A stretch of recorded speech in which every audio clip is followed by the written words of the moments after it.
I used to think my roommate was trying to kill me. Now I know that would have been the better option. 3 months ago, I moved into a dirt-cheap apartment. Downtown after my breakup destroyed me financially. Tiny kitchen, thin walls, terrible plumbing. The rent was suspiciously low, but I was desperate. The roommate situation was weird, too. I never met the guy beforehand. The landlord just said, "His name's Adrian." Quiet guy. Pays on time. When I moved in, Adrian barely talked. Tall dude, dark hoodies, polite enough. But something about him felt off. Not dangerous exactly, just distant. At first, everything was normal. Then the noises started. Every night around 2 a.m., I'd hear him pacing through the apartment. Slow footsteps, back and forth for hours. Sometimes he'd stop directly outside my bedroom door, completely still. The first time it happened, I thought I imagined it, until I saw his shadow under the door. I texted my friend Marcus about it. "Bro, you're definitely getting murdered." Helpful. A few nights later, I confronted Adrian. "Hey man, you okay? You've been up late a lot." He looked confused. "I don't leave my room at night." I laughed awkwardly. "Dude, I literally hear you pacing." His expression changed instantly. "What time?" "Usually around 2.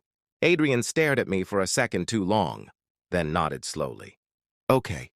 That was it. After that, things got worse. Now I heard whispering, too.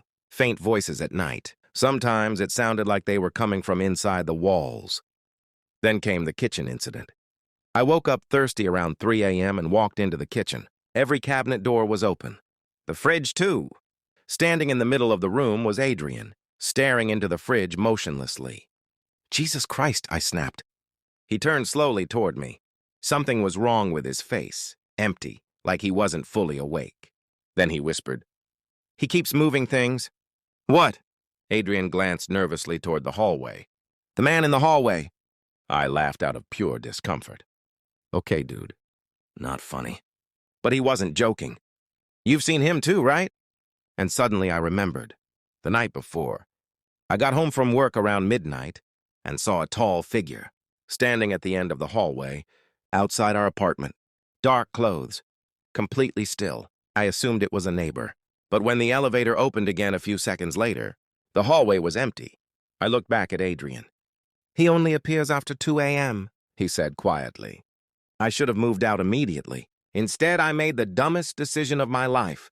I stayed awake to see this hallway man for myself. And at exactly 2:13 a.m., someone knocked on our apartment door.